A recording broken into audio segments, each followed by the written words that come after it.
Bom, pessoal, então, bom dia. Nós vamos iniciar esse nosso segundo encontro, tá?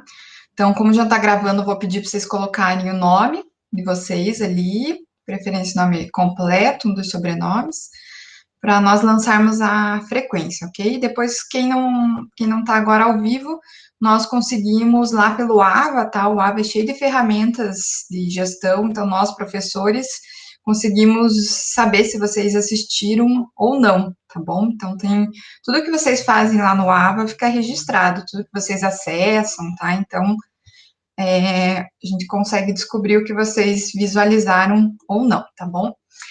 Então, mesma coisa do encontro anterior, né? Eu e a Fer, como a PNP, ela é das duas disciplinas, Análise Ambiental e Conservação e Manejo 4, nós vamos trabalhar hoje mais um tema dentro, né, que faz um link com as duas disciplinas. E, na verdade, a gente vai continuar um pouquinho do que aquela último, vocês fizeram a leitura do artigo dos líquens, né, então, uma resposta de um organismo, né, em relação à poluição. Vocês também fizeram a leitura do estudo das minhocas, né, para ver a avaliação da quantidade de mercúrio, tá? Então, agora nos próximos dias também a Fer vão mandar para vocês os conceitos, já a gente está com as atividades praticamente em dia, as correções, tá? Então, estamos um pouquinho preocupados, porque tem alguns alunos que das 4 atividades não fez nenhuma até agora, e os outros que já fizeram, a gente já tem os conceitos parciais para passar para vocês, tá? Quem não fez pode ir fazendo, tá? Quem está atrasado ainda dá tempo, né, de recuperar. Daí já são formas de recuperação, tá? Já avalia melhor os critérios da entrega um pouquinho atrasada, mas é melhor vocês entregarem do que não entregarem para poder validar essa carga horária, ok? E daí essas dúvidas da PNP, vocês podem ir perguntando conforme forem tendo as demandas. Então, hoje nós vamos trazer um pouquinho, tá, sobre o tema de toxicologia, ecotoxicologia. Não sei se alguém já ouviu falar, deixa eu só me organizar aqui, que eu tenho que sair daqui e vir para a apresentação. Vocês estão conseguindo visualizar a apresentação? Sim, tá certinho. Tá, então, vai ser da mesma forma que nós fizemos no encontro anterior, tá? Eu vou trazer alguns conceitos, algumas informações, e a Fer vem depois na sequência, fazendo esse link, né, dos conceitos que eu trabalhei, principalmente com a temática de conservação, manejo 4 das unidades de conservação, tá? Então, o que é ser tóxico, tá? Então, vocês vão ver um pouquinho, eu vou mostrar para vocês o meu lado um pouquinho químico, né? Vocês não... algumas informações importantes, os conceitos. Então, o que é ser tóxico, né? Ser tóxico é uma substância que ela é considerada tóxica quando ela provoca algum dano no sistema biológico, tá? Então, assim, desde coisas simples, né? Vocês podem comer uma comida que esteja estragada, né? Ela tem alguma toxina, a gente já vai ver a diferença entre toxina e veneno, e ela vai fazer um mal para vocês, né? Seja, pode desde matar, né? Dependendo do que vocês consumirem, como vocês podem ter simplesmente uma dor de barriga, vômito, alguma coisa assim, tá? E é muito específico de cada organismo, né? O nosso corpo, ele é muito inteligente, então, ele responde de diversas formas. Quantas vezes vocês, por exemplo, comeram alguma coisa que não caiu legal para vocês, né? E a mãe de vocês não teve nada, o pai, o avô, sei lá, alguém que também comeu o mesmo alimento, não teve, não ficou tão ruim quanto vocês, tá? Né, então, essa é uma forma, são respostas que o nosso organismo, né, vai dar de formas diferentes. Então, por isso que é bem importante essa avaliação, né, do sistema biológico.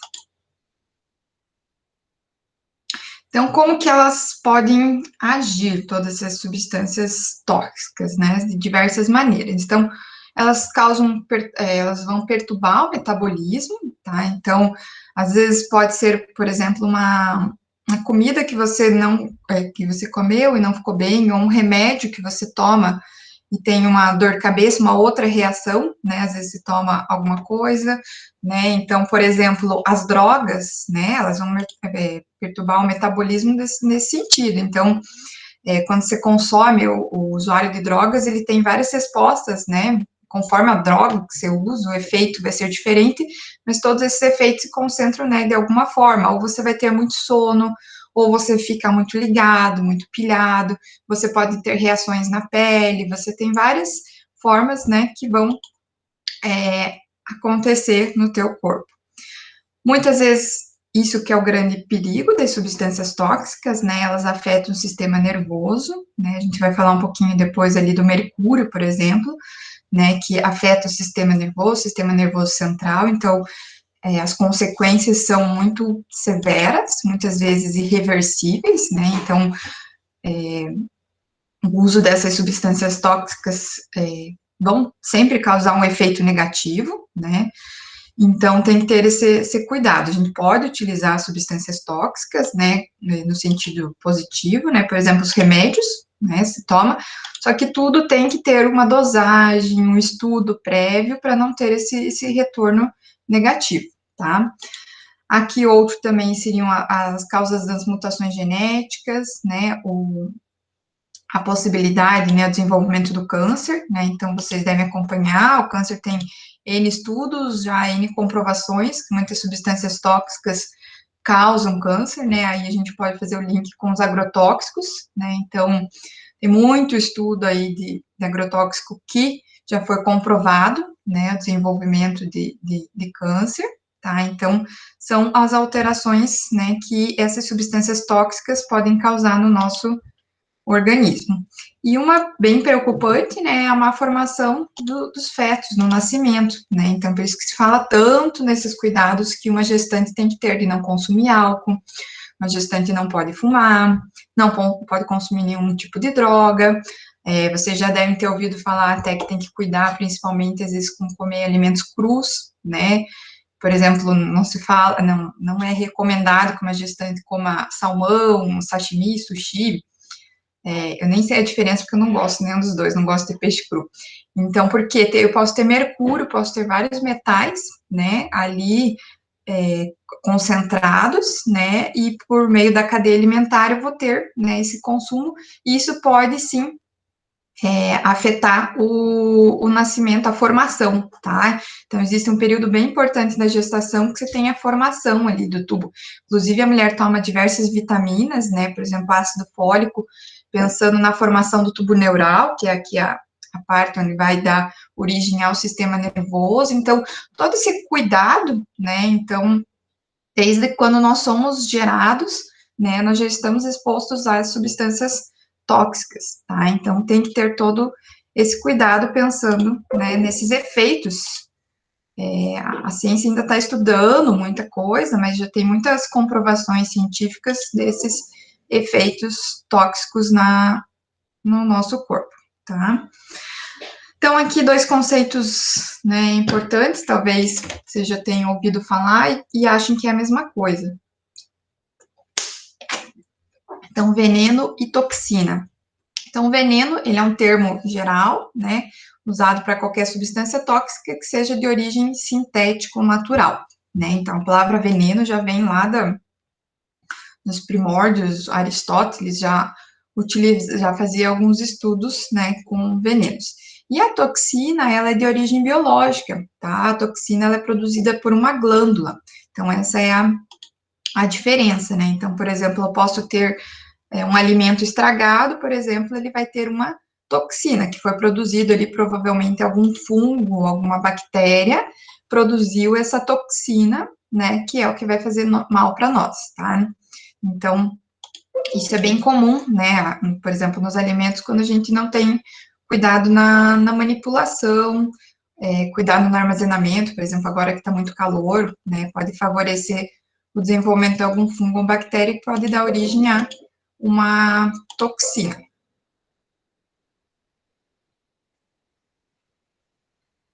que é bem importante no processo da determinação da toxicidade, tá? Então, tempo e frequência a qual você é exposta.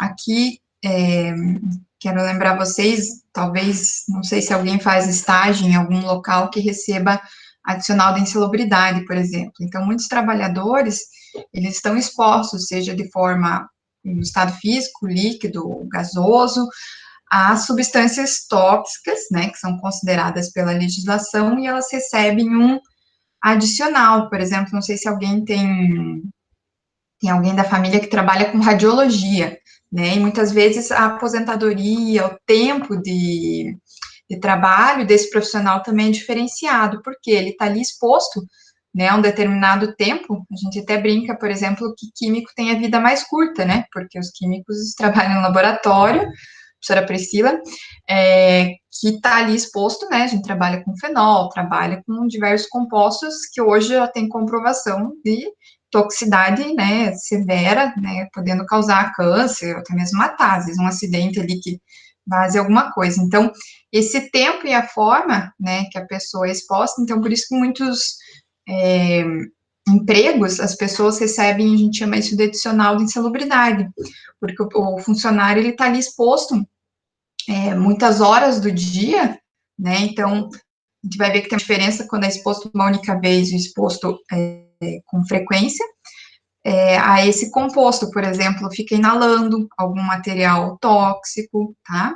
Então, isso é bem importante quando, né, mais para frente, quando vocês trabalharem um dia, pensar nas condições, né, que vocês vão estar submetidos do trabalho, tá? Então, e nesses casos, hoje já existe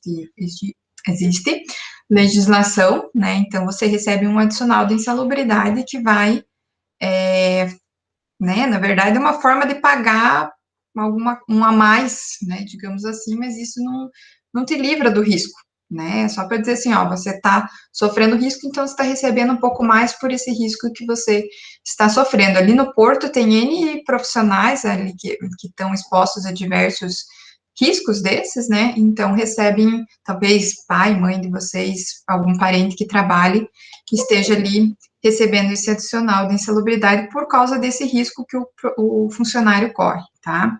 Havia disposição, então a gente pode ter contato com esses compostos tóxicos de diversas formas, por exemplo, ingestão oral, inalação pelo nariz, contato pela derme, drogas, por exemplo, né, a injeção parental é no caso de uma injeção, então são as formas que você vai ter contato, tá? A gente já vai falar um pouquinho mais sobre cada uma. O estado físico, né, então boa parte das substâncias estado líquido, por exemplo, né, você consegue, às vezes, vai ter contato com a pele, ou você vai inalar uma substância que você nem sabia que tinha, e gasosa, né, eu falei para vocês, gasosa eu coloco como uma das mais perigosas, porque às vezes uma explosão, algum composto tóxico, você não consegue, você não vai conseguir na hora ali parar de respirar e não inalar aquela substância tóxica. Aí um exemplo bem clássico é aquela exposição que teve, explosão, nossa, acho que tem que fazer fono, aquela explosão que teve na Boate Kiss, né, então pegou fogo um plástico, lá tóxico, e essa substância tóxica, ela ficou no ar, então todas aquelas pessoas que estavam presas ali não conseguiram sair, elas não chegaram a não morreram queimadas na pele, né, elas inalaram essa substância tóxica, o que acabou provocando a morte delas, porque, né, foi deteriorando todo o sistema respiratório, tá, então eu sempre considero a forma gasosa desses compostos tóxicos a mais perigosa, porque, né, é uma das mais difíceis de você controlar, tá? Então, bem importante. E também a dosagem, tá? A dosagem, ela tá bem relacionada à resposta de cada organismo, como eu falei para vocês. Às vezes eu posso consumir alguma coisa, um alimento estragado, a minha mãe também, uma fica ruim, a outra não, né? Até mesmo hoje você pode colocar gordura, uma pessoa que não consome muita gordura, ela come um pouco mais, o corpo dela já dá uma resposta, uma dor de cabeça, uma dor de barriga. Então, sempre essas respostas do nosso corpo, elas são em função do que nós colocamos para dentro, seja na forma oral, né, ou em contato com a derme, tá? As alergias, né, por exemplo, tem pessoa que tem alergia a algum produto químico e a outra não tem, usa tranquilamente, né, as pipoquinhas, feridas que vão ter na nossa pele é uma resposta que o meu corpo não aceita aquela, né, aquela substância. Então, os dois tipos que eu tenho de exposição, eu vou ter exposição aguda e exposição crônica, tá? Então, a exposição aguda é um único evento e uma forma rápida, tá? Então, por exemplo, um acidente ambiental, uma explosão, né? Então, por exemplo, a explosão da Boate Kiss, explosão de um navio, né? Aí no porto, por exemplo, né? Vai ter tanto derramamento de um líquido que vai expor o ambiente aquático, como pode, né? A queima de algum composto tóxico, as pessoas próximas vão acabar inalando, tá? Então, a aguda é um único evento. A exposição crônica é o que eu falei, né, que muitas vezes os trabalhadores, eles estão expostos a longo prazo, ali, todo dia, então, por isso que se utilizam também os EPIs, tá, os equipamentos de proteção individual, muitas vezes pensando nesse cuidado que os trabalhadores vão estar expostos diariamente ao composto tóxico. Isso acontece também no ambiente, por exemplo, aquático, né, então, eu posso ter um acidente em um vazamento, agora eu lembro de um acidente que teve na Baía de Guanabara, eu acho que foi um efluente de alguma indústria ali que despejaram, e de um dia para o outro os peixes amanheceram todos mortos, né, porque foi um composto tóxico, o peixe é um excelente bioindicador, tá, ele vai dar essa resposta, né, então, a toxicidade daquele composto, ele era muito elevado, né, a resposta é que os peixes vão morrer, tá? Então, essas são formas que eu tenho, então, de exposição aguda e a crônica, tá? Então, a crônica é aquela que é de forma lenta e a aguda acontece rapidamente. Vias de administração, tá? Então, como que eu posso ingerir esses compostos tóxicos, tá? Então, a percutânea, então, vou ter o contato dessa substância química com a pele, né, por exemplo, dos seres humanos ou dos animais. Então, aqui tem um exemplo, né, o DDT é um agrotóxico, que eu tenho contato, né, tanto com inseto quanto com mamífero. Então, essa é uma forma, né, bem comum de acontecer, nós mesmos, né, podemos várias vezes nos intoxicar por algum composto, né, que você vai e passa na pele. Então, por isso que tem que ter um cuidado, assim, né? Meninas que adoram produtos, cosméticos, coisas assim, não dá para você ficar inventando muita coisa. Sempre que você for usar alguma coisa nova, passa um pouquinho num pedacinho da pele e vê qual que vai ser a reação, tá? Porque não é porque deu certo com uma pessoa que a outra pode ter uma boa resposta, tá? E pode ter problemas sérios. A inalação, tá? Então, eu vou ter essa substância química, né? Eu vou ter uma forma principalmente via as narinas, tá? Se for na forma gasosa, e inalar esse composto tóxico, tá?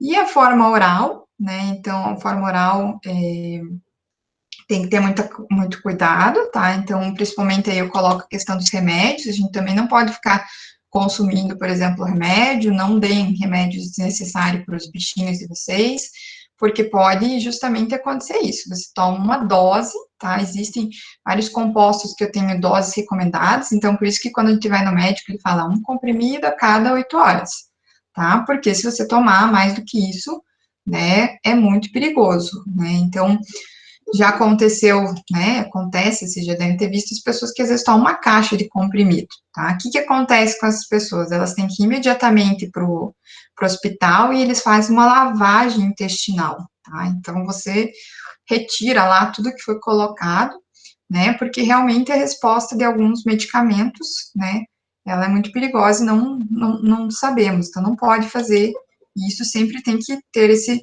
cuidado, né.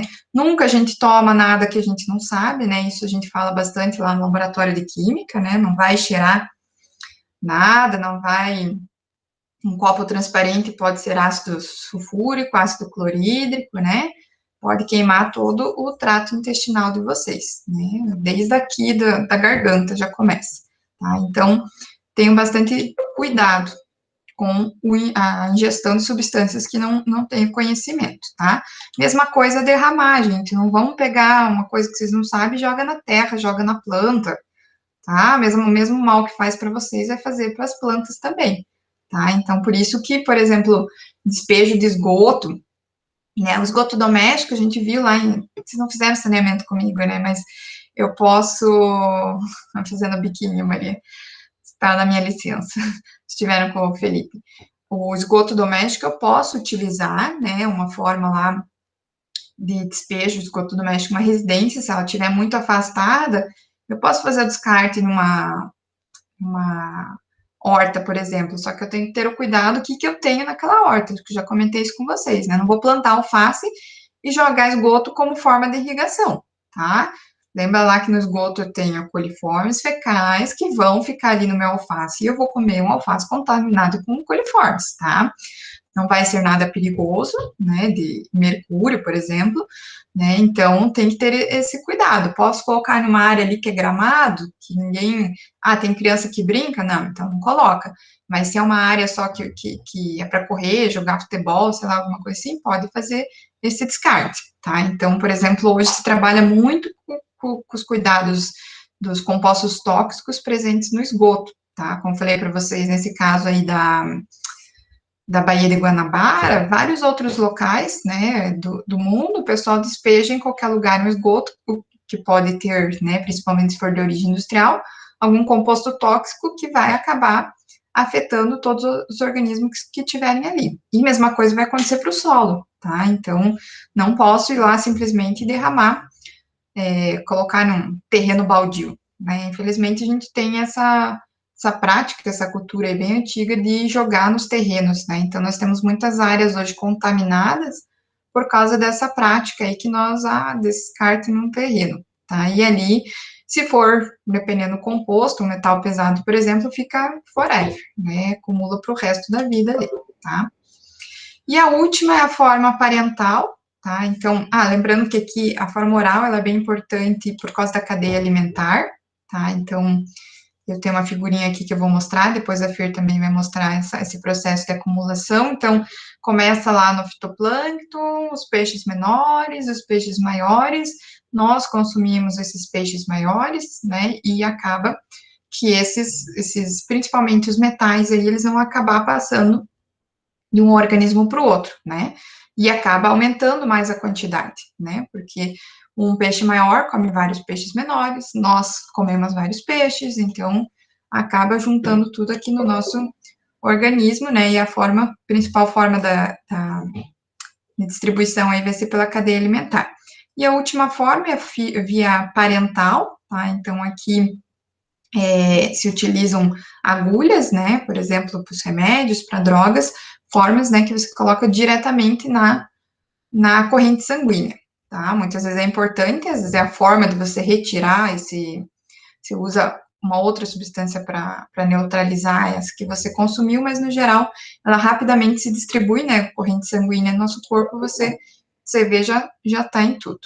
Então, aqui tem uma figurinha disso que eu falei agora para vocês, do mercúrio, né? Então, as substâncias, as indústrias acabam despejando isso nos oceanos, né? O mercúrio, principalmente, hoje tem uma grande preocupação. Hoje tudo é muito controlado, tá, gente? Existem muitas empresas clandestinas, sem alvará, sem licenças. Mas nós tivemos um período anterior muito grande de falta de controle das indústrias, né? Assim, algumas décadas atrás, sem controle nenhum, então já foi despejado muito, né? Então, pense lá na época da mineração que se utilizava muito mercúrio, né, para pegar o ouro. Vocês devem ter estudado isso lá em história no período do ouro do Brasil, né, o ciclo do ouro. Então, muito mercúrio foi para os ambientes aquáticos que não foi retirado, tá? Então, isso já está... Hoje, vocês sabem que uma empresa, para funcionar, ela tem todo um processo de licenças, um processo de alvará junto a prefeituras, ela não fica despejando quantidades de produtos tóxicos aí aleatoriamente, né? Mas, tem que lembrar que muita coisa já foi descartada, então nós temos às vezes um terreno, você vai lá fazer uma análise, não faz ideia, o negócio foi lá mais de 30, 40 anos atrás, era a empresa de alguma coisa, e você faz aquela análise quando você vê aquele solo tinha um monte de mercúrio, de cromo, cádmio, né, por exemplo, o solo de muitas estradas, nossa, tem muito chumbo, tá, porque há alguns anos atrás o chumbo era utilizado na gasolina, Então, né, os carros, quando estavam andando, eles emitiam chumbo e isso foi se depositando. Então, já foi feita análise de algumas estradas, que à beira das estradas tem quantidades de chumbo, né, porque tinha na gasolina. Então, assim, ao mesmo tempo que hoje se utilizam muitos compostos tóxicos, também se utilizou antigamente, só que hoje o controle é um pouco maior, né, vou mostrar para vocês, tem várias legislações, o CONAMA, já o último da água lá, o 430, também já prevê ensaios ecotoxicológicos, então tem que ter todo um cuidado, hoje o controle é muito maior, então já ficou muita coisa aí no ambiente que, claro que a gente tem que pensar como cuidar o que está acontecendo agora, mas em que já tem um processo anterior de contaminação, tá? Então aqui é só o desenho mostrando desse processo do mercúrio, tá? O mercúrio tem várias formas, não vou entrar nos detalhes, mas eu tenho metilmercúrio, no sedimento ele fica disponível em uma forma, na água em outra forma, tá? Então é bem complexo, aí eles formam os complexos. Aqui um pouquinho, alguns conceitos ainda também, então dose, né, vai ser uma quantidade que eu vou administrar de uma determinada substância, no qual um ser vivo vai ser exposto, e a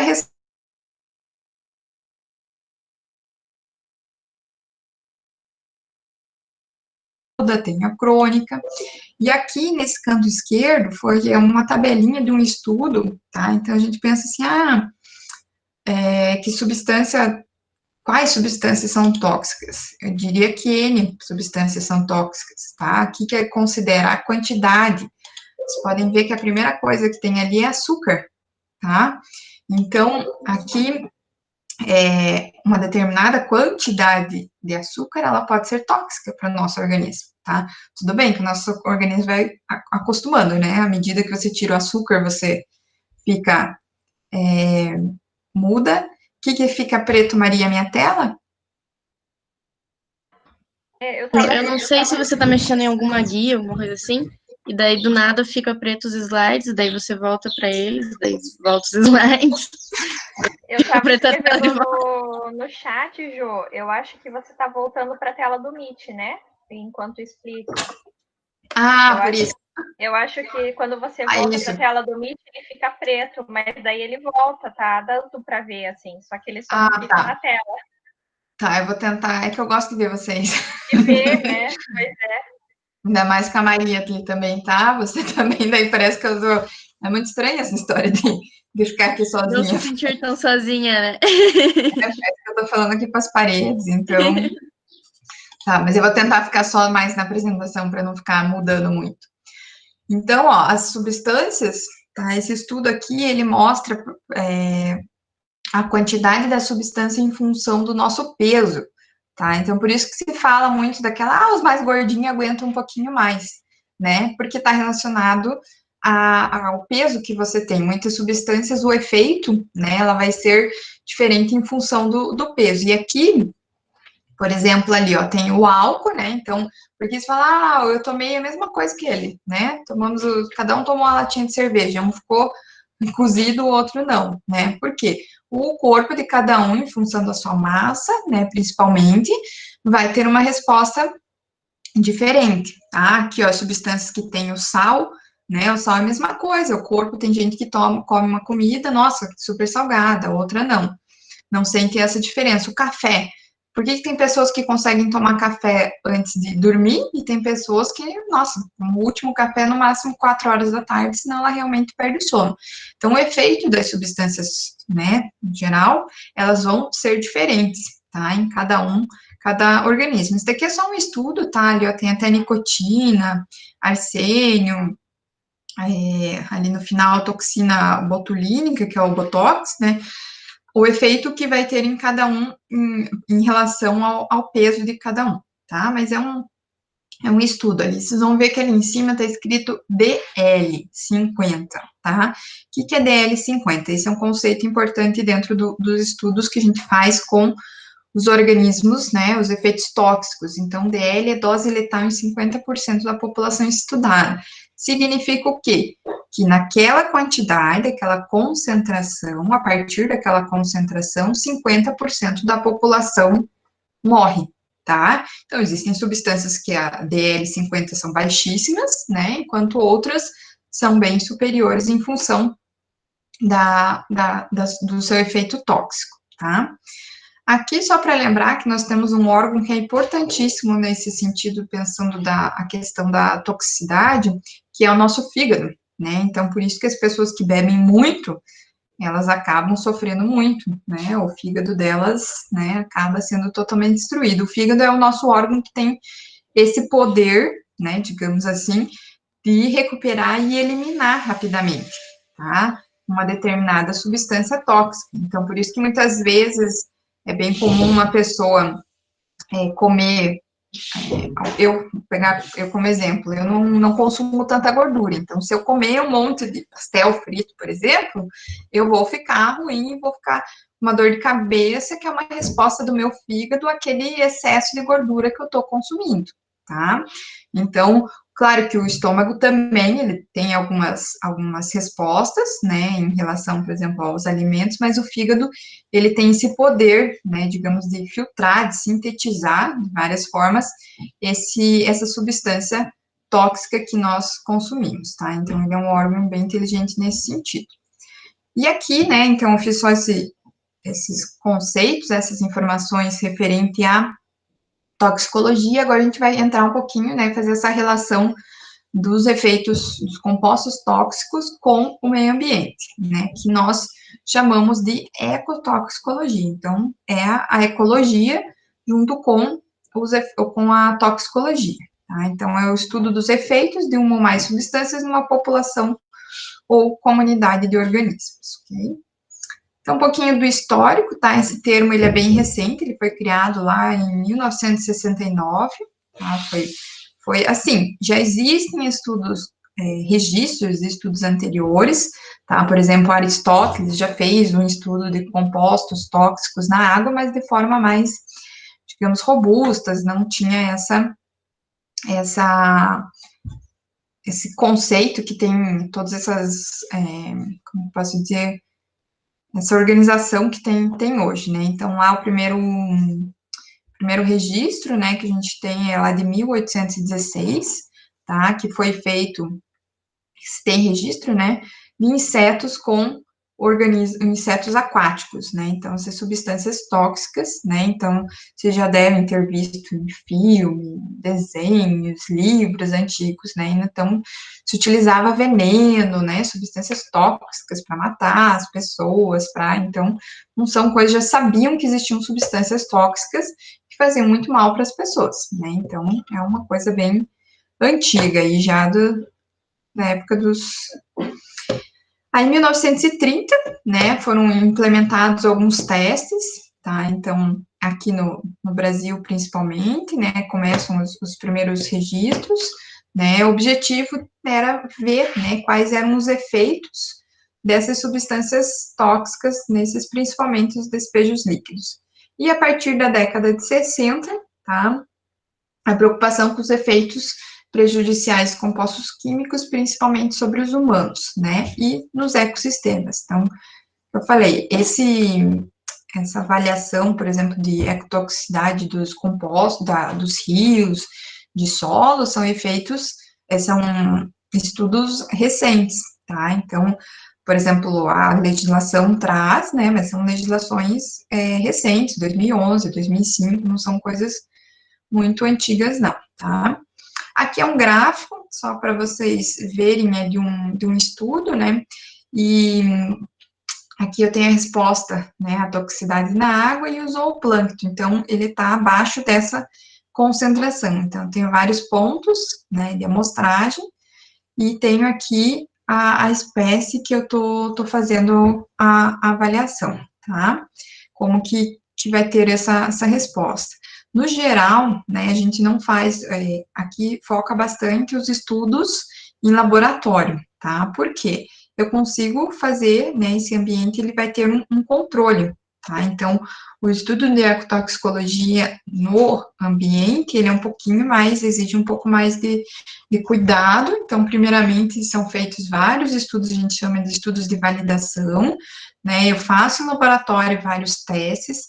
Aqui, para quem gosta de laboratório, são testes muito legais, tá? São testes, quem gosta de microbiologia, biologia, são estudos que o pesquisador fica bem feliz, que você faz várias concentrações, fica avaliando várias respostas, né? Quais são essas respostas? Taxa de reprodução, nascimento, formação, então começa a nascer bichinhos sem perna, sem pé, então você vai fazendo essa avaliação em cima de dosagens, tá? Então aqui esse próximo, eu acho que para vocês não deve estar fácil de visualizar, porque a imagem é pequena, tá? Mas depois esse material ele fica lá.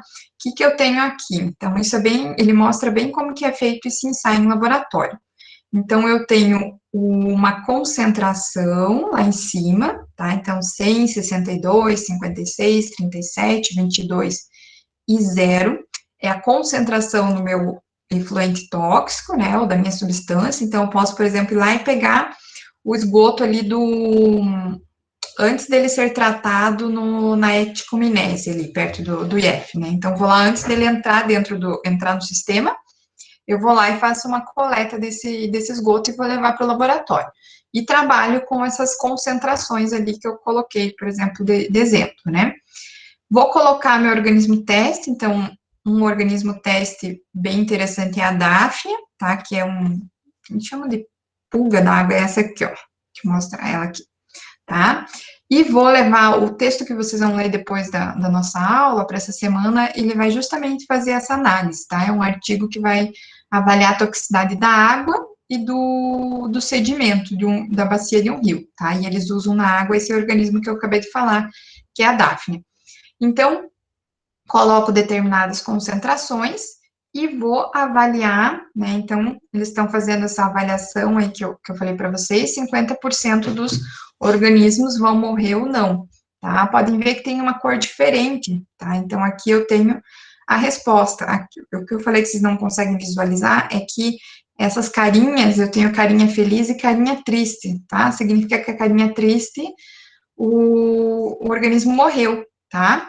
Então, eu tenho várias carinhas vão ficando aqui em 100, então, várias mortes, né? E aqui as carinhas vão ficando felizes, porque vai diminuindo a taxa de mortalidade, tá? Então, eu tenho várias formas de avaliar, né? Então, como falei para vocês, ó, diminuição na taxa de reprodução, retardo no crescimento, taxa de respiração celular diminuída, alteração de atividade enzimática, então, alguns organismos podem produzir ou não enzimas como forma de defesa daquele composto tóxico, tá? Então, por isso que eu falei, envolve os ensaios diversos organismos, tá? Eu posso fazer com peixe, posso fazer com crustáceos, posso fazer um ensaio bem clássico que vocês devem ter visto, que a área de saúde utiliza muito, são os camundongos, né? Então, por exemplo, o remédio se utiliza muito os camundongos. Então, diversas dosagens, né? Como que vocês acham que nós temos lá? Você vai tomar um remédio, você toma um remédio e na bula lá vem lá determinada dosagem, que significa que foi feito um estudo anterior, né? Então, você tem uma resposta ali, quanto seria o quanto você aguenta, né? Podem ver que muitos remédios a gente trabalha em função do peso, né? Por exemplo, criança, tem 10 quilos, toma 10 gotas do Tilenol. Então, em função do quanto, né, o tamanho, o peso daquele organismo, ele vai ter a resposta, tá? Então, esses estudos, eles são justamente para a gente não chegar e tomar qualquer quantidade, nenhum organismo ser exposto a determinada quantidade que não sabe o efeito, tá? Então, a influência sobre a mobilidade e também a má formação, tá? Então, muitas vezes pode ter reprodução, eu vou ter lá nascimento de novos organismos que vão ter problemas de má formação, tá? Então, isso é bem avaliado nesses processos, né, de ver o quanto essa substância tóxica, tá, seja em qualquer estado físico, vai alterar esse organismo, tá? Aqui, só para vocês terem ideia, tá, então, esses ensaios, eles são regulamentados pela BNT, tá, então, a BNT é a nossa vida, vocês devem estar vendo, viram um pouquinho, vão ver por causa dos TCCs, então, eu tenho os ensaios, tá? Não sei se está totalmente atualizado, mas essas normas são antigas, mas muitas não têm muitas alterações. Então, aqui, por exemplo, tem NBR da ecotoxicologia aquática, então a preservação e o preparo das amostras, né? Aí outra NBR que vai dizer como que eu faço os testes de toxicidade aguda usando a DAFNE, toxicidade crônica, né, usando outro organismo. E aqui tem, né, por exemplo, a toxicidade em sedimento, toxicidade com algas, tá? As algas também são excelentes organismos, por exemplo, as cianobactérias, elas podem, por algumas, como resposta a algum composto, produzir toxinas, tá? Bem fortes. Testes com bactérias, tá? A Vibrio fischeri também é uma bactéria bem interessante para fazer ensaios de toxicidade, tá? E assim, essas são bem específicas da CETESB de São Paulo, então eu tenho várias possibilidades de fazer, tá? Então, se você pretende avaliar a toxicidade de algum composto em algum local, um solo, uma água, eu tenho que consultar as normas, não é? Vou pegar um peixe e colocar. Posso até visualmente ver, né? Ah, esse peixe morreu quando eu coloquei, né?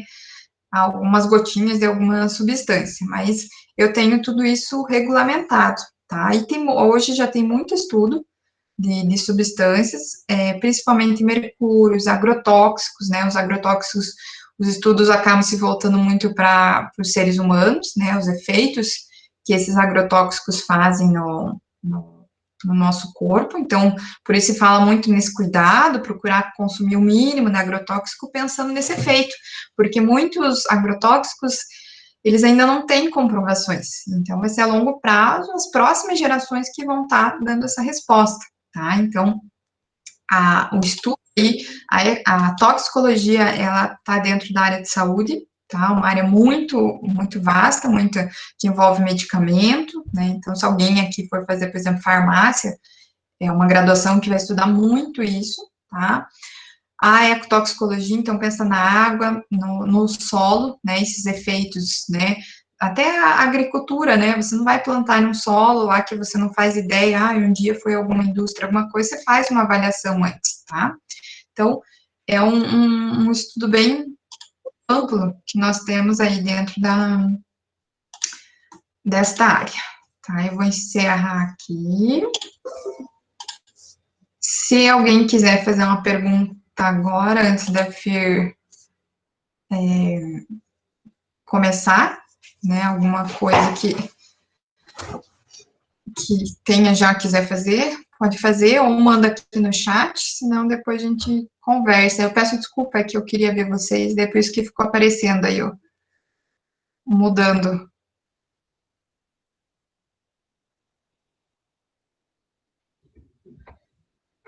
Nenhuma pergunta, pessoal?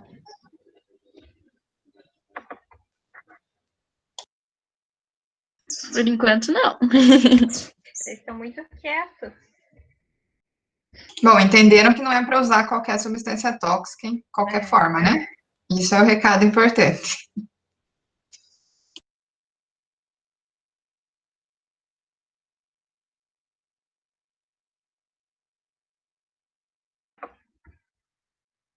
A Ana está fazendo uma pergunta aqui, vamos aguardar.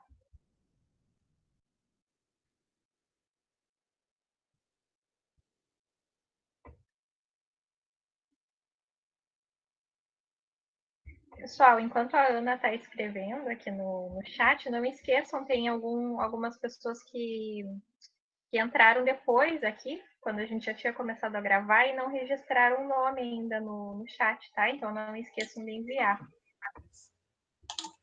Deixa eu ver se eu entendi sua pergunta, Ana. Qualquer coisa você abre o microfone e pode falar. No sentido da bioética, né? Então, assim, todos esses ensaios, hoje, todos os testes em humanos, né, você tem que passar por um comitê de ética, tá? Então, qualquer pesquisa que envolva, né, o Instituto, nós temos hoje o comitê de ética e o comitê de estudos, como que é o que a Isa participa lá? Estudos em animais, não lembro, mas é assim, se eu quiser fazer testes com peixes lá no laboratório, alguma substância tóxica, eu tenho que submeter a minha pesquisa a esse comitê, tá? Então, agora eu vou pesquisar aqui no site do IF, já mando no chat. Mas existem comitês nas universidades, né, que você tem que submeter, né, esses testes, então, porque realmente, talvez tenha trazido essa questão pensando no sentido de, hoje se fala muito eu compro, por exemplo, muitos cosméticos que não são testados em animais, acho que foi nesse sentido a tua pergunta, né, então, por exemplo, não sei, em Paranaguá tem Droga Raia? Tem, né, acho que. Então, a Droga Raia, eles têm toda uma linha a marca deles lá, a Mides, de produtos bons, baratos e que não são testados em animais, manteiga de cacau, cetona, né, diversos produtos. Então, hoje, dentro da ciência, essa área está muito, né, eu sigo diversos Instagrams, eu não sou vegetariana, não sou vegana, mas sou bem adepta, né, eu tenho todo esse cuidado na consumo dos meus produtos, né, que não se utiliza mais animais para fazer os testes. Eu vejo que, por exemplo, cosméticos, acho bem interessante, não vejo a necessidade de testar nos animais, né? Mas em algum momento eles tiveram inicialmente que testar, né? Hoje os cosméticos já têm uma composição, digamos, mais conhecida que não teria necessidade de tantos testes, né? Mas algumas coisas, assim, eu entendo que, por exemplo, alguns remédios, algumas substâncias, eles precisam ainda testar nos animais antes de testar em nós, né? É ruim por esse lado, né? Como falei, que acontece, uma das respostas é a morte deles, né? Mas ainda, digamos que é necessária. Eu não vejo uma possibilidade de não existir teste nenhum de uma substância tóxica nos animais, né? Talvez nós, seres humanos, pode ser um pouco egoísmo da minha parte, pensar mais em nós, seres humanos, do que os animais, mas algumas coisas ainda vejo a necessidade desses estudos, né? Alguns já vejo que teria a possibilidade. Eu sou uma que procuro comprar, né, muitas coisas, né? Agora, recentemente, comprei, inclusive, não sei se alguém me segue no Instagram, um tênis vegano que eles utilizam, como que é? Saco de café de uma lavoura, eles fazem o tênis, né? Então, agora sigo outros também, que eu vejo que algumas coisas a gente tem que tirar, né, desses efeitos que eles acabam causando para os animais, né? Mas algumas ainda são um pouco difíceis. A Isabelle perguntou, assim, algumas coisas tipo a vacina para os novos medicamentos. Sim, né? Então, por exemplo, algumas coisas ainda, né, medicamentos, eu vejo que tem essa necessidade, né? A gente acho que não consegue chegar ainda no mundo perfeito de alguém não sofrer para alguém ser beneficiado, né? Então, eu acho que tentar encontrar o equilíbrio aí, né?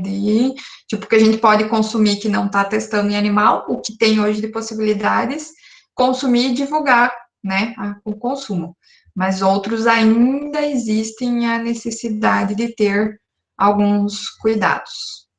E às vezes são alguns produtos até mais baratos, né? Porque não envolve tanta pesquisa, acaba reduzindo o custo.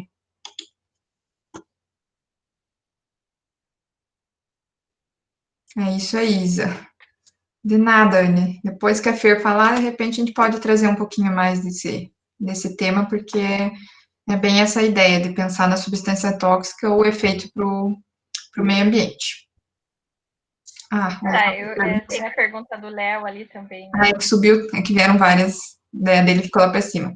Não pode ocorrer de não ter efeitos nos animais e reagirem com os humanos? Sim, sim, com certeza, pode acontecer, assim, eles usam os camundongos, principalmente pelo sistema biológico, respiratório e tal, isso é muito parecido com o nosso, mas depois é a mesma coisa da vacina, e vocês têm acompanhado, né? Tá nos estudos, a população é pequena, ainda se considerar o tamanho da população mundial, pode acontecer de ter um efeito, mas muita coisa só é utilizada nos seres humanos depois de muito estudo, né? Então, e até respostas, por exemplo, e com o tempo eles vão avançando, os estudos não param depois que você coloca um produto, um remédio ou um cosmético na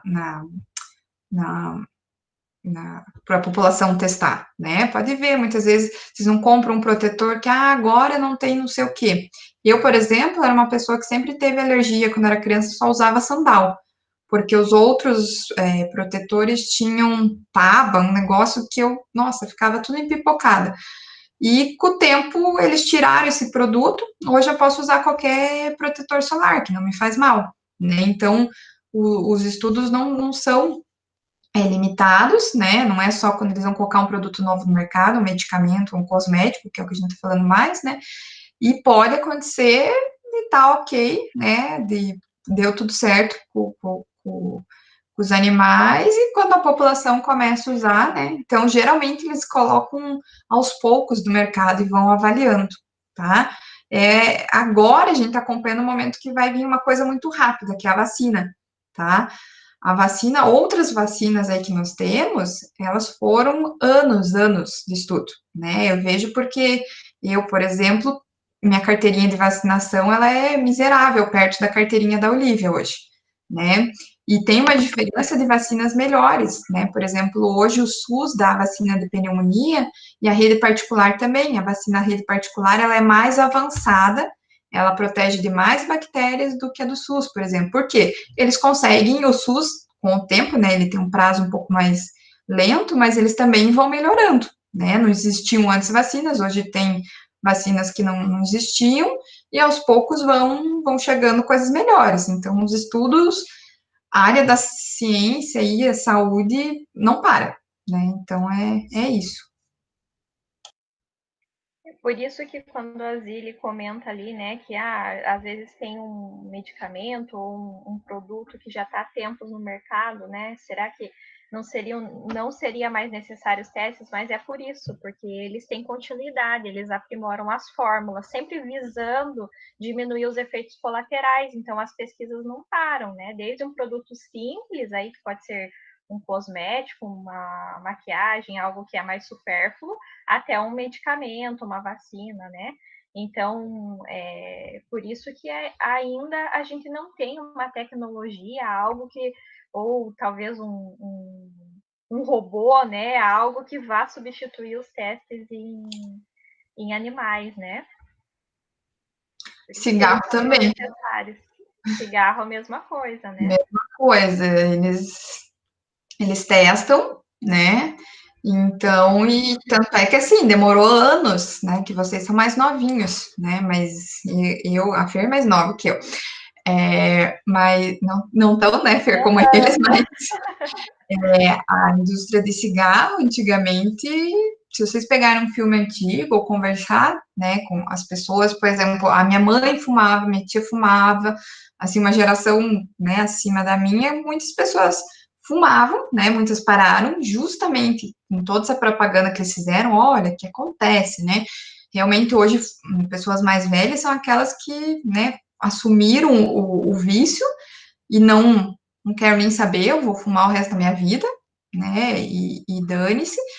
Já a geração mais nova, como foi obrigatório mostrar todos os efeitos, antigamente a propaganda de cigarro não tinha horário para acontecer na TV, as pessoas começavam a fumar muito cedo, né? Não tinham nenhum cuidado, né? Então foi mostrando os efeitos, né? Porque cada vez mais a ciência foi mostrando, ó, tá aqui, ó o que tá acontecendo. E das pessoas, né, por consciência, né, elas começaram a diminuir o consumo por causa disso, né? E o cigarro é trocentas mil substâncias tóxicas, então tem muito estudo, né, em cima das substâncias. Só antes de eu começar a apresentação, pessoal, eu queria lembrar para vocês que todos esses testes, né, eles já são regulamentados. Então, não esses testes em animais, eles não são mais indiscriminados, né? A gente sabe que ainda existe muito maus tratos, muitos laboratórios clandestinos, a gente sabe que isso existe, mas existe um conjunto de legislações para regulamentar isso. E outra coisa, né? Esses animais, eles não são retirados da natureza para vir fazer os testes, né? A maioria das vezes eles são criados em laboratório. né? É muito comum a gente pensar nos ratos, né, os camundongos, mas, por exemplo, a Fiocruz, eu tive a oportunidade de conhecer lá um ambiente que eles têm para fazer os testes das vacinas, em que eles têm a criação de macacos, de outras espécies, para fazerem os testes nas vacinas antes delas seguir nessa fase para os testes em humanos, né?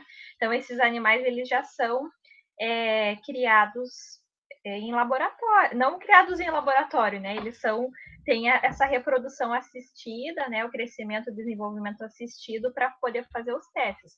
Mas realmente, né? Nós que temos todo um conhecimento aí na área ambiental, área biológica, ecologia, a gente sabe, a gente vê por esse outro lado, né? Vê o lado que é um ser vivo, que é um animal que também tem direito à vida, né? E que muitas vezes sofre por isso, mas como a professora Joana colocou, a gente ainda não tem, né, uma tecnologia, algo que possa substituir isso em tudo. É claro que para algumas coisas, né, os cosméticos, eles trazem muito isso, né, não são necessários testes. O que está sendo realizado ainda é o que a gente não tem substituição, né, a legislação ela está cada vez mais rígida nesse sentido, tá? Bom, eu vou tentar, então, a minha apresentação não é mais curta hoje, né? Mas o que eu tentei trazer é um link com algumas coisas que a gente já falou no segundo encontro e para tentar trazer essa contribuição para a conservação da biodiversidade, né? O papel das unidades de conservação nesse sentido também, tá? Então, a ideia aqui desse link, né, desse fechamento, é trabalhar com os impactos cumulativos, resgatar o que a professora Joana falou um pouquinho da ecotoxicologia e avaliar isso na biodiversidade, né, os impactos na conservação da biodiversidade, tá? Então, qual que é a relação, né? Eu imagino que vocês, com um acúmulo de conhecimento, de bagagem, de experiência que já tiveram ao longo do curso, conforme a gente vai falando de um conceito novo, um assunto novo, vocês já vão fazendo essa relação, né? Porque vocês já têm esse conhecimento acumulado, então já devem imaginar qual que é a relação desses testes ou o papel da ecotoxicologia para a conservação da biodiversidade, né?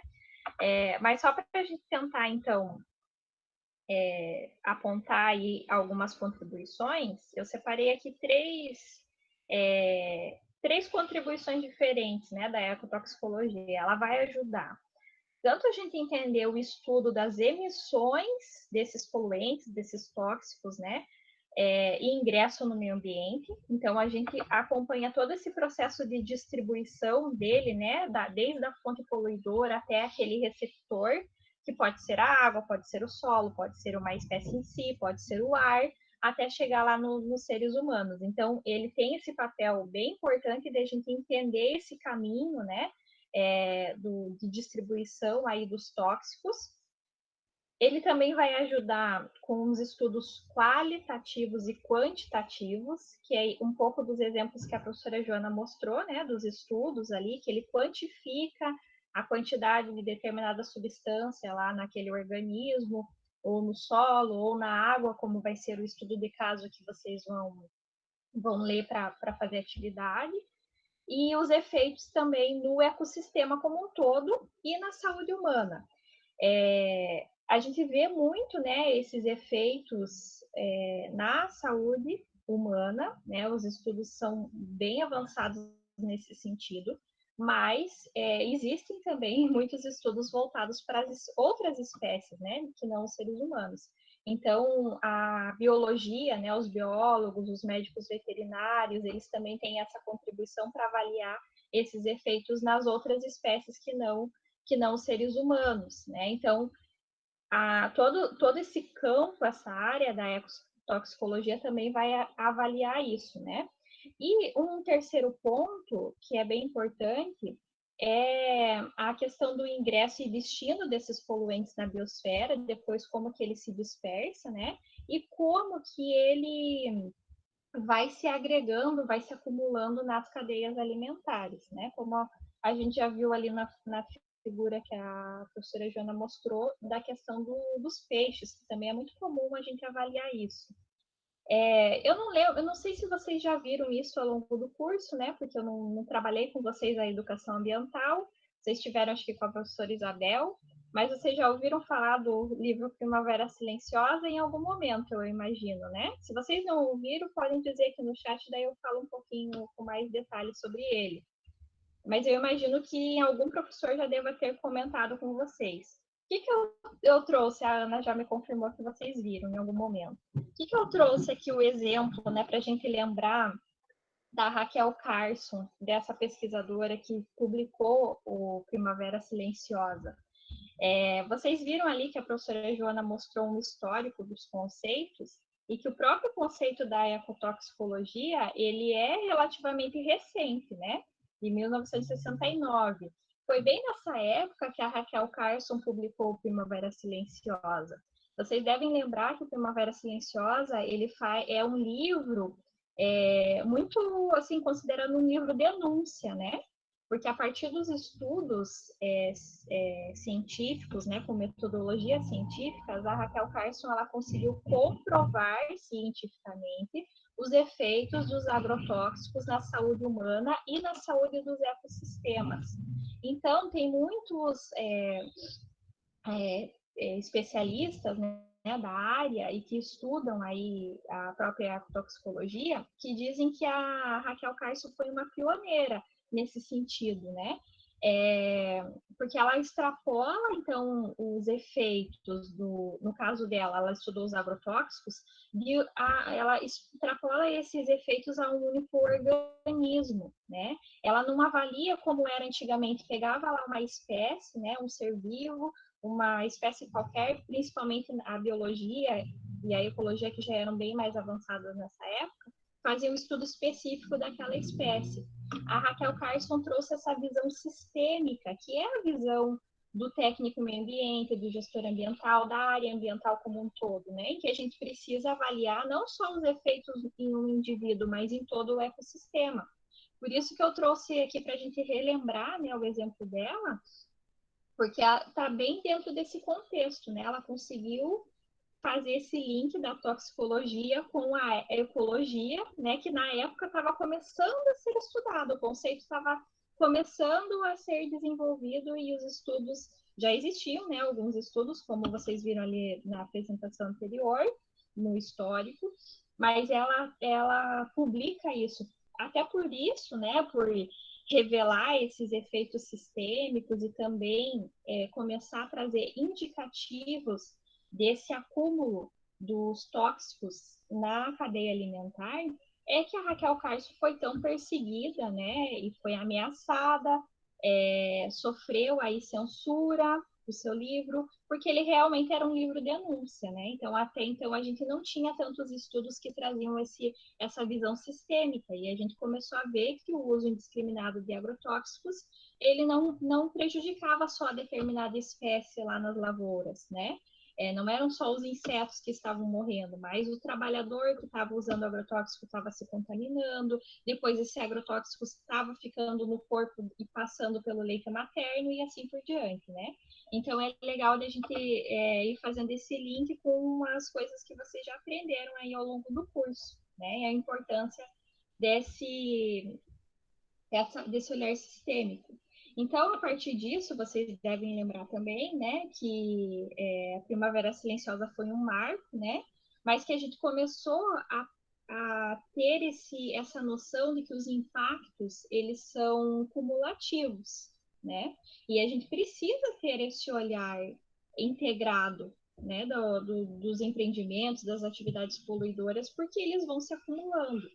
Então, a gente teve uma série de conferências internacionais, de eventos, políticas públicas começaram a ser criadas, tendo essa visão, né? Pelo menos no papel, elas traziam essa visão da importância de a gente ter esse olhar integrado na hora de avaliar os impactos e de pensar também em soluções, medidas de compensação, de mitigação, considerando esse contexto, né? Que esses contaminantes, esses tóxicos, eles têm um poder aí de contaminação, muitas vezes, de todo o ecossistema, né?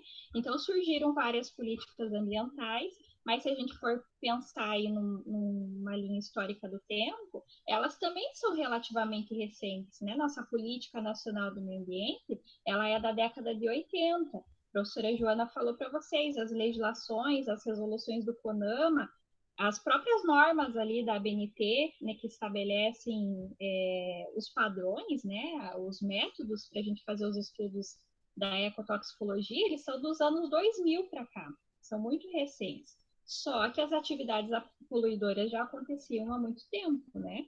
Então, nós temos vários exemplos de efeitos, né, que estão sendo sentidos aí 20, 30 anos depois, em outras gerações, que começaram a ser estudados agora, né? Então, a importância de a gente ter essa noção de que esses impactos são cumulativos e sinérgicos, que é o que a gente vai ver um pouquinho agora. Então, quando essas políticas ambientais foram criadas, principalmente lá na década de 80, em que nós estabelecemos, né, na nossa Política Nacional do Meio Ambiente, um instrumento chamado Avaliação de Impactos Ambientais, né? E a partir dessa avaliação de impactos, existe um produto que se chama Estudo de Impacto Ambiental, que é o EIA, né, que vocês já devem ter estudado também em outras disciplinas e visto aí vários exemplos ao longo do curso. Esses estudos de impacto ambiental, pelo menos na lei, né, no papel, eles estabelecem que a gente deve ter a noção e deve considerar as propriedades cumulativas e propriedades sinérgicas dos impactos. Então, o cumulativo é mais fácil de a gente ter uma noção do que é, né? Ele é uma capacidade de se sobrepor e dos impactos irem se acumulando no espaço e no tempo, né? A partir de uma ou várias atividades ou empreendimentos ou fontes de impacto ambiental. Então, ele vai se acumulando ao longo do tempo e espaço. E as propriedades sinérgicas, ela está falando da capacidade de um determinado impacto potencializar um outro impacto. Então, eu coloquei aqui o exemplo da poluição atmosférica, porque vocês já devem ter visto também, né, várias vezes, que às vezes você tem uma fonte de poluição que ela elimina um tipo de tóxico. Mas esse tóxico, em contato com outra substância na atmosfera, ele gera um outro tóxico, né? Um outro componente. Então, esses são os efeitos sinérgicos dos impactos. Cumulativo, um vai acumulando com o outro. O sinérgico quer dizer que ao momento que um se soma com o outro, ele pode dar origem a um terceiro impacto. Então, a nossa legislação, ela estabelece que a gente tem que considerar esses efeitos. Só que na prática, não é isso que acontece, né? A gente avalia muito pontualmente os impactos de uma atividade poluidora, de uma indústria, de uma instituição qualquer, de um empreendimento qualquer. A gente avalia ele de forma pontual e não considera esse intervalo de tempo, né? Que lá para frente ele pode se tornar um impacto sinérgico. E aí que está o problema, né? Por isso que a gente tem situações aí, a gente pode tomar o exemplo do Brasil, né? De quantos impactos cumulativos que a gente tem, tantos efeitos, e que a gente não está dando conta, nem com as nossas legislações ambientais, apesar de que agora elas estão sofrendo aí, né, um ataque e vários retrocessos e flexibilizações. Mas mesmo a legislação existente e vigente, ela não estava dando conta, né? Então, seguindo aqui, os estudos de impacto ambiental, eles tentam fazer esse equilíbrio, né? Das atividades econômicas, socioeconômicas, com os impactos ambientais. Então, eu gosto bastante de usar essa figurinha, porque ela sempre está desequilibrada. Apesar de a gente ter as legislações e os instrumentos aí ambientais, eles não estão dando conta de a gente equilibrar essa balança. Então, os impactos das atividades econômicas, eles estão pesando muito mais, né? E a gente não consegue ter medidas compensatórias e de mitigação que equilibrem a balança. Então, realmente está na hora de a gente rever esses processos, né? E tentar minimizar essas falhas. Só que, infelizmente, a gente está no momento político e econômico nada favorável para isso, né? Então, a tendência é que essa balança fique cada vez mais desequilibrada com as políticas que estão aí em vigor, né? E principalmente com o retrocesso nas próprias legislações ambientais. Então, deixa eu seguir aqui. Um exemplo, né? Eu também trouxe uma figurinha aqui, que é basicamente que a professora Joana tinha mostrado, da questão da bioacumulação, né? Como que esses impactos, vejam que aqui é um exemplo, né, de um impacto cumulativo, mas também sinérgico, apesar de que ele não está explorando ali as substâncias, os tóxicos, ele está trazendo de uma maneira geral, né? Então, tem lá uma toxina, um metal pesado, né, um agrotóxico na água, que vai contaminando lá as espécies autótrofas, o zooplâncton, aí os peixes pequenos comem esses zooplâncton e ficam contaminados, o peixe grande come o peixe pequeno, e depois nós lá, seres humanos, pescamos o peixe grande para fazer o consumo e também acumulamos esse metal. Então, esse metal, ele não saiu dessa cadeia, né? Ele só foi se acumulando aqui até chegar lá no topo da cadeia, que é o ser humano. Mas, como eu falei, né? É muito comum a gente estudar isso, os efeitos disso, para os seres humanos, pensando o ser humano como topo de cadeia. Mas se vocês lembram lá das aulas de ecologia, que a gente tem vários formatos, né, das cadeias alimentares, e a gente tem outras espécies em outros ambientes que são topo de cadeia e que sofrem com isso da mesma forma, né? Então, elas estão sendo contaminadas da mesma forma. Mas o que é legal de a gente explorar ainda desse processo de bioacumulação? A primeira coisa que eu deixei aqui até um asterisco, né, para a gente relembrar, é a questão desses estudos de impacto ambiental serem tão pontuais.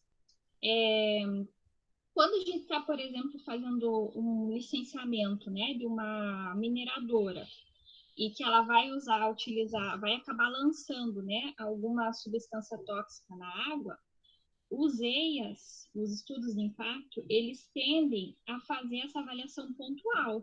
Eu vou contaminar a água, então eu vou pensar em uma medida mitigadora para a água. Mas ele não está considerando que esse metal na água ele vai contaminar o zooplâncton, que vai seguir na cadeia alimentar.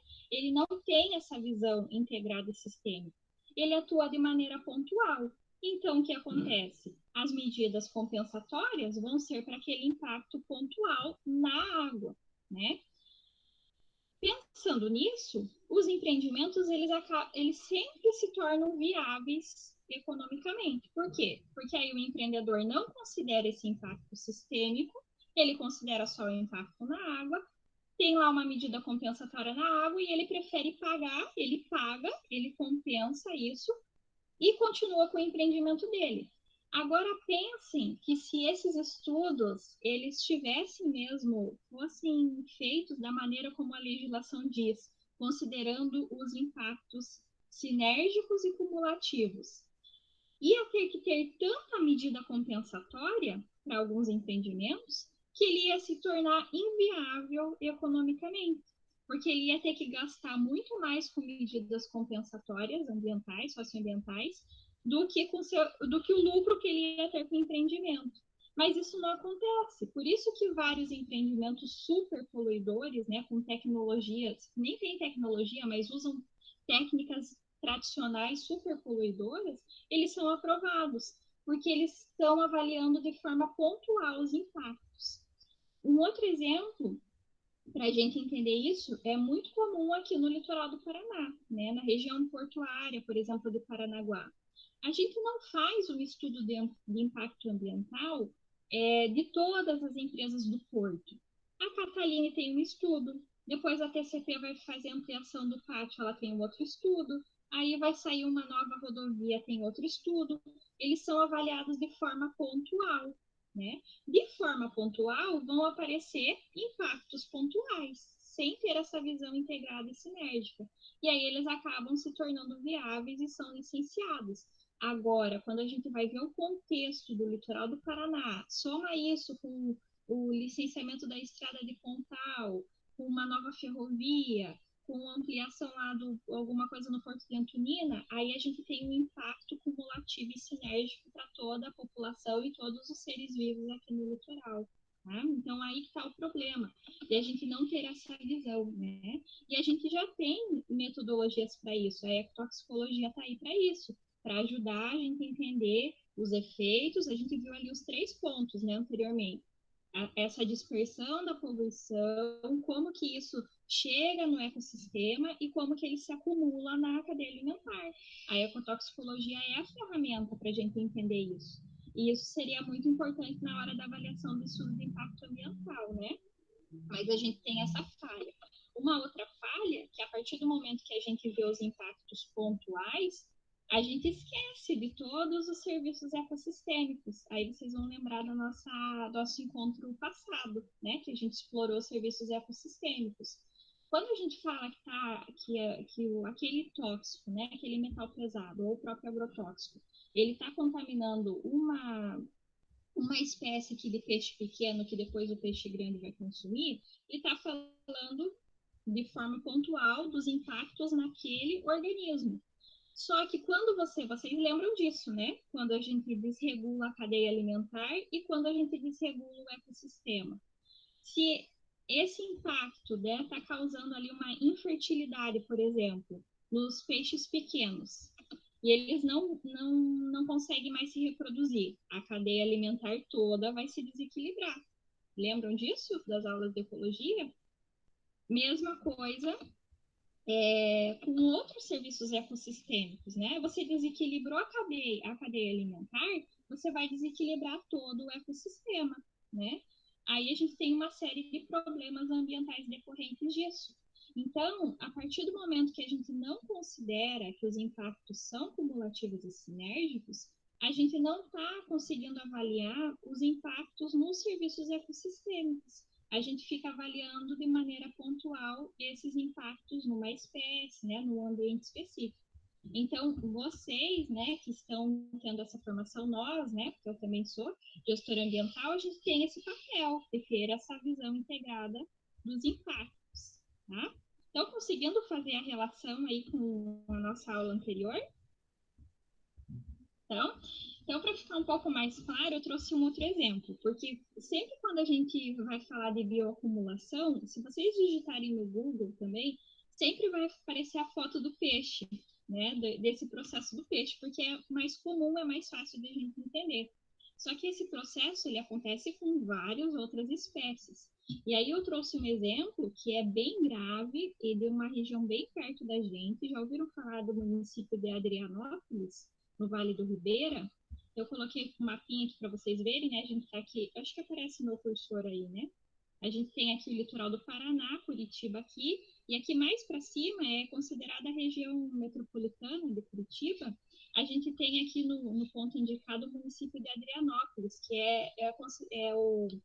está localizado no Vale do Ribeira, que é essa região que é entre o Rio Ribeira, né? Na beira do Rio Ribeira, entre Paraná e São Paulo.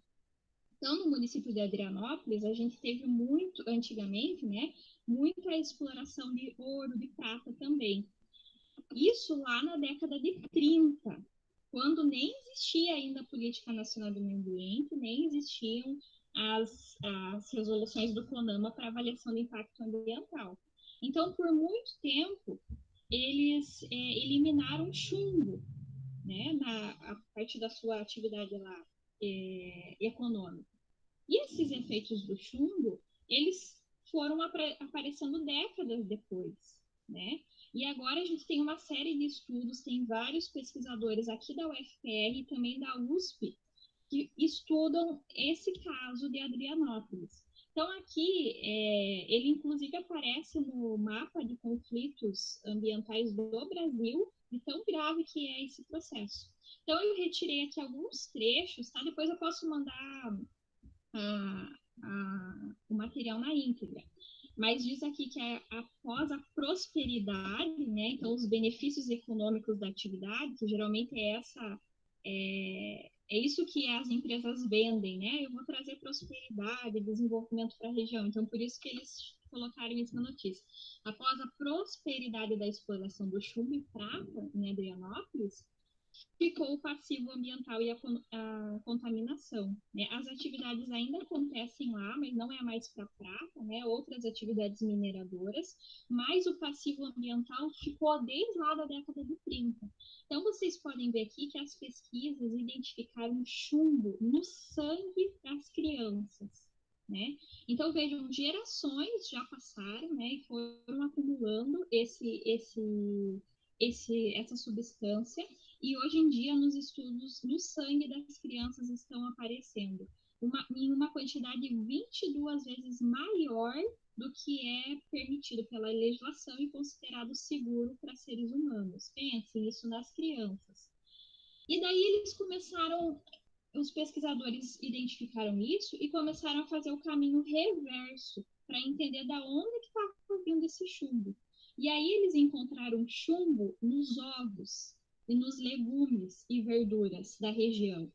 Então quer dizer que o chumbo que está lá do solo, ele está passando para as leguminosas, para as verduras, e daí, a partir do momento que os seres humanos comem, isso vai se acumulando lá no seu organismo. Nos ovos, ainda é um processo maior, né? Porque é a galinha que se alimenta lá de um produto que está contaminado, e quando ela bota o ovo e a gente consome o ovo, a gente está consumindo chumbo. Então, para vocês verem como é grave isso, né? E eles estão vendo isso não só nas grandes propriedades lá que produzem isso, mas nas próprias hortas residenciais.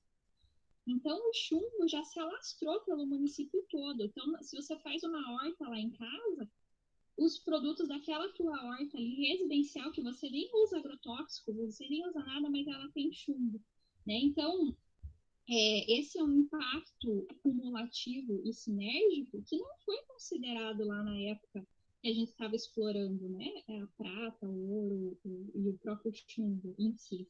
E é um caso super pertinho aqui da gente que continua sendo estudado. Tem muitos estudos também que avaliam a contaminação dos metais pesados no leite materno, né? Então, as mães consomem, tem aí uma alimentação que às vezes ela nem sabe, né? Muitas vezes não sabe. Ela está acumulando esses metais, e aí quando ela vai alimentar o bebê pelo leite materno, ela contamina ele também. Então veja que as próprias crianças ali já estão com chumbo no sangue, né? E aí o estudo de impacto ambiental nesse sentido? Cadê o estudo? Na época não existia lei que obrigasse. Agora, todas as empresas precisam se regularizar e realizar esses estudos. Mas mesmo assim, na hora de realizar o estudo, eles não seguem aí essa visão integrada, né? Para ajudar nisso, a gente tem uma série de espécies que elas são bioindicadoras, né? Que só de você observar em algumas espécies ou os ecossistemas, os próprios serviços ecossistêmicos, a gente imagina que tem algo errado. Muitas vezes é a partir dessa observação que os pesquisadores encontram, agora vamos lembrar das aulas de TCC, a partir da observação, a gente encontra um problema e aí surge uma pergunta de pesquisa e aí os pesquisadores vão investigar. Isso é muito comum para a gente avaliar espécies bioindicadoras. Vocês já ouviram falar disso, né? A gente tem várias espécies bioindicadoras que, às vezes, a partir de um comportamento diferenciado dela, ela está indicando que tem algo errado, que a poluição, que tem algum desequilíbrio ali na cadeia alimentar, algum desequilíbrio no ambiente. Essas espécies bioindicadoras, elas podem ser divididas aqui em vários termos, né? Tem aquelas espécies que são sentinelas, em que elas indicam níveis de degradação, né? E elas conseguem prever ameaças no ecossistema. Vocês já ouviram falar que aqui na Bahia, na nossa Baía do Paranaguá, que o boto cinza é uma espécie sentinela? Já ouviram falar disso? Que o boto é uma espécie sentinela. É porque ele prevê ameaças. Se tem boto, quer dizer que o ambiente e o ecossistema está equilibrado. Quando os botos começam a sumir aqui da nossa Bahia, tem algo errado. E aí você pode fazer análise lá e você vai identificar que houve algum aumento de concentração de algum poluente, porque eles são espécies sentinelas. Qualquer desequilíbrio nesse ecossistema, ele vai buscar um outro ambiente mais saudável. E aí ele indica para nós que tem algo errado. Por isso que as pessoas até às vezes dão risada, não entendem. O pessoal lá da TCP, eles têm um programa de monitoramento ambiental. E uma das ações deles é ficar olhando o boto. Então, tem lá uma pessoa, que pode até ser vocês, né, no futuro, um técnico em meio ambiente, que é contratado para fazer esse tipo de monitoramento. E como que é esse monitoramento? O pessoal vai lá num ponto estratégico com um binóculo e fica lá o dia inteiro avistando o boto, porque o boto é a espécie sentinela, né? A gente tem também lá as espécies detectoras, são espécies que respondem a mudanças ambientais de uma forma mensurável, em que a gente consegue ter dados quantitativos, mensurar isso quantitativamente, né? E aí vocês podem lembrar lá do estudo dos líquens, que vocês leram aí para a atividade anterior, né? Que o pessoal da UFR Litoral, eles fizeram lá esse estudo da poluição atmosférica em Paranaguá a partir do uso dos líquens, porque os líquens, eles conseguem detectar a poluição, né? Eles acumulam a esses poluentes, e a gente depois consegue mensurar o nível de poluição a partir dos estudos com os líquens, né? Chega um momento que eles podem até morrer, né? Porque aí eles já se contaminaram tanto que o líquen morre, e isso é um bom indicativo também para a gente avaliar níveis de poluição do ar. Tem também as espécies que são exploradoras, são aquelas que se adaptam a essas perturbações. Então, elas conseguem indicar alguma perturbação no ambiente, mas elas conseguem se adaptar a esse processo. Tem aquelas que são acumuladoras, os peixes são um exemplo disso, né? Quando a gente vai estudar bioacumulação, tem algumas espécies específicas de peixes que a gente avalia. Aqui na Baía de Paranaguá tem muito estudo nesse sentido, com algumas espécies de peixe em específico que elas já são bioindicadoras de acumulação de metais pesados, por exemplo, e que aí você não precisa estudar todas as espécies da Baía. Você estuda aquela que é uma bioindicadora, que você já vai conseguir ter um panorama da região, né? E tem aquelas também que são super sensíveis, né? Que qualquer alteraçãozinha no ambiente, a gente tem um desequilíbrio e ela pode morrer, pode desaparecer ou pode migrar para outra região. A Stephanie e a Giovana, que estão aí, elas estão fazendo um TCC delas avaliando espécies de aves migratórias que são bioindicadoras, né? Então, as aves migratórias são aquelas que elas têm uma parte do seu ciclo de vida aqui no Brasil, né? Que elas não são originárias do Brasil ou daqui da região da Mata Atlântica, mas elas migram para cá na época de reprodução, de acasalamento, né? Ou enfim, de frio, né? Conforme as estações do ano, são espécies migratórias. E aí, se as espécies não aparecem, ou se elas começam a aparecer em outra região do Brasil, em outro bioma, é porque tem algo errado, porque elas são bioindicadoras também, tá? Então, essas espécies, elas ajudam nesses estudos ecotoxicológicos e para avaliar principalmente os impactos no ecossistema como um todo. Você não vai precisar avaliar todas as espécies daquele ecossistema para descobrir o que está acontecendo. Você pega as espécies bioindicadoras e consegue ter esse panorama, tá? E aí, para a gente fechar, aqui no último, os últimos slides, né? O que as unidades de conservação têm a ver com isso? Né? A gente está tentando fazer o link da análise ambiental com a conservação e manejo, que está trabalhando com conservação da biodiversidade, principalmente por meio da criação de unidades de conservação, né? A gente viu lá que a gente tem várias aqui unidades de conservação no Brasil, terrestres e marinhas. Como que elas contribuem com isso? Então, o primeiro ponto que eu queria destacar é a questão da pesquisa científica, né? Essas áreas, elas são muito importantes para a gente entender a dinâmica natural e depois comparar com uma área degradada, uma área poluída. No caso lá dos líquens, aquela pesquisa, apareceram alguns pontos, né, que eles colocaram os líquens, principalmente próximo à região portuária, ou a região central, ali que tem bastante circulação de veículos, né? E aí eles escolheram um ponto controle, que a gente chama na pesquisa, né? Que é um ponto em que você se aproxima do ideal. Então, onde que a gente vai encontrar isso aqui na região? Numa área natural que pelo menos, né, aparentemente está relativamente bem conservada, com seus fluxos genéticos ali acontecendo, com os serviços ecossistemas acontecendo. Então, as unidades de conservação, elas são muito importantes para a gente ter esses pontos de controle nas pesquisas de toxicidade, né, de poluição em geral. Então, a primeira questão é essa, né? O segundo ponto é que elas têm toda uma legislação que estabelece um manejo dessas áreas. Então, a partir do momento que você tem o manejo, você também e realiza as pesquisas científicas, você também consegue entender a dinâmica natural, né?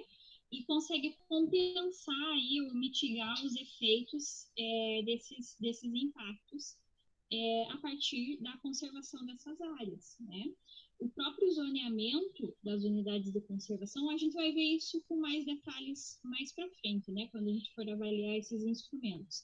Mas o próprio zoneamento, né, uma unidade de conservação, assim como um município que tem lá a zona industrial, zona residencial, a unidade de conservação também tem um zoneamento. E a legislação, o SNUC, estabelece que ela tenha que ter uma zona de amortecimento na sua área.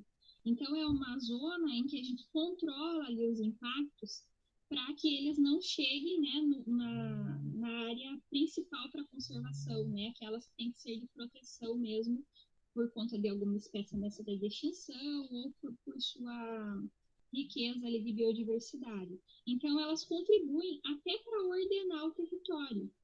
Se lá em Adrianópolis, por exemplo, a gente tivesse uma barreira, né, ambiental, ecológica, tivesse unidade de conservação próxima ali às áreas que ainda estavam, né, relativamente bem conservadas, próximas às áreas de mineradoras, provavelmente ela ia fazer essa barreira, né? Ela ia absorver aí esses poluentes e talvez ela pudesse ser uma barreira até esse material chegar lá nas residências, nas zonas residenciais. Mas lá, nesse caso de Adrianópolis, a questão já está tão grave em que a casa das pessoas, né, às vezes a mineradora pode ser longe, a quilômetros de distância, mas o impacto ele já é sinérgico e ele já está chegando lá na residência das pessoas, né? Então, as unidades de conservação, quando você cria uma unidade de conservação, a gente não está falando só de proteger aquelas espécies em si, mas a gente está falando dos serviços ecossistêmicos. E a gente viu lá na aula passada que um dos serviços é justamente acumular, filtrar essa poluição, né? E impedir com que isso atinja outras espécies e até os seres humanos. Então, era isso que eu queria trazer hoje para vocês. Não sei se ficou claro para vocês esse link, né? Das duas disciplinas, desses dois conteúdos. Se ficou claro para vocês o que são impactos cumulativos e sinérgicos, aí vocês podem perguntar aqui se tiverem alguma dúvida, tá? Ou se ficou claro, só me confirmem que ficou claro, que vocês entenderam, né? Para a gente ter esse feedback de vocês. Agora que eu vi aqui o comentário da Maria, né? Que o pessoal fica lá parado observando os botos, mas é isso mesmo. Quando nós visitamos o porto, eu não lembro, a Fer talvez saiba mais, mas eles tinham mais de 20 programas de monitoramento, né? Um deles pode parecer isso bem simples, ficar monitorando os botos, mas é um programa, alguns talvez se consigam visualizar melhor, né? Por exemplo, gestão de resíduos sólidos, mas a monitoramento de roedores também eles têm, né? Há várias outras aves, então isso tudo faz parte dos programas. É que a turma de vocês, por logísticas, não fez a visita no porto, né? A cara da Maria. Mas um Estava outro planejado caso, esse ano, né? Um outro exemplo, vocês lembram do surto de mariposas que a gente teve aqui no litoral? eles indicaram um desequilíbrio, né, ambiental. Tanto que depois daquele surto, algumas pesquisas começaram a ser desenvolvidas para fazer esse caminho reverso, né, e entender qual foi a fonte causadora desse desequilíbrio. Mas as coisas estão acontecendo, né? A gente vê também a questão dos animais silvestres estarem cada vez mais próximos das áreas urbanas. É um indicativo também que tem algo acontecendo, né? Então, a partir dessa observação, né, dos pesquisadores, eles fazem esse caminho reverso para entender as causas. É muito interessante. Aqui no litoral a gente tem vários, a gente sente vários efeitos. A mariposa foi um caso, às vezes a gente tem épocas que tem mais pernilongo, que tem mais mosca, que tem mais insetos em geral, eles também estão indicando um desequilíbrio, né? A gente precisa ficar atento, então, e fazer esse caminho para entender qual que é a causa desse desequilíbrio. E os estudos de ecotóxico, eles são fundamentais para a gente entender esse contexto. Certo? Deixa eu ver se tem alguma dúvida aqui. Só o pessoal falando que entendeu, foi legal. As apresentações já estão lá no AVA, tá, pessoal? A minha é da professora Fernanda. Aí da atividade hoje vocês têm nós já passamos da metade da nossa APNP, tá? Então, já foram 4 atividades, temos só mais 3, uma hoje. É um texto para vocês lerem, é um estudo de caso, tá? É de Santa Catarina. Tem algumas perguntinhas bem simples, tá? É mais por forma de registro que vocês realmente leram. Prestem atenção na hora de responder. Qualquer dúvida, vocês podem mandar por e-mail, né? A gente já recebeu algumas vezes. Se possível, eu peço que vocês coloquem sempre eu e a Fer, tá? Porque daí, quem responder antes, a gente acaba dando o retorno juntas, para não acontecer, às vezes, responder juntas, ou por alguma logística, a Fer fica sem internet, fica 2 dias sem conseguir, ou eu, né? O meu, às vezes, não é internet, é a dificuldade de uma mãe com criança em casa, então, às vezes, não rola abrir o e-mail naquele tão rápido. Então, mandem as perguntas, tá? É bem importante quem está com atividades atrasadas, não deixar, gente, porque vai acumular mais coisas para vocês se vocês não conseguirem validar agora essa carga horária, tá? Mesmo com essa atividade integrada, vai ficar uma carga horária de manutenção, não, de conservação e manejo, e vai ficar uma carga horária da análise ambiental, tá? Então, as coisas estão andando, daqui uns dias vocês vão receber várias novidades aí, como que vai ficar, tá? Para vocês, né, para a gente finalizar esse ano letivo, né? Porque a gente está terminando o ano cronológico, daqui 3 meses acaba o ano, mas vocês já estão cientes que o ano letivo não vai acabar, né? Até porque muitas disciplinas vocês nem tiveram nada, né, desde que parou Então, assim, a gente está procurando fazer toda essa organização para facilitar, só que, ao mesmo tempo, a gente precisa da colaboração de vocês. Então, vamos fazendo as atividades, né? A ideia foi agora para não acumular tantas coisas, né? Junto com ela, a gente tem organizado a forma, assim, mais tranquila para não ficar tão apurado para vocês, né? Porque a gente sabe que agora vocês também estão dando um gás aí para organizar, começar a conclusão dos TCCs, né? Então, aí qualquer coisa vocês vão mandando, né? Na quinta-feira que vem a gente tem encontro novamente, tá? Nesse mesmo horário. E daí é o último, e depois vai ficar só um trabalhinho final, tá? Que daí vocês vão sabendo lá, mas acompanhem no AVA. E qualquer problema também, quando for postar lá uma atividade, eu postei o arquivo errado, a Isabelle logo já viu, avisa que a gente está toda hora ali no AVA verificando, tá?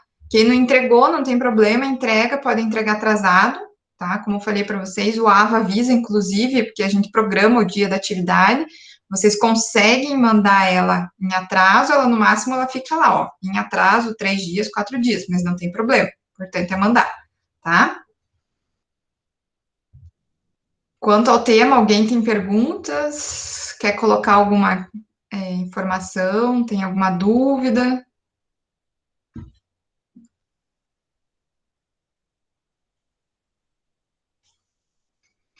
Não, se não temos perguntas, dúvidas. Só fome? Sim. Tá, né? Muita fome, Lili.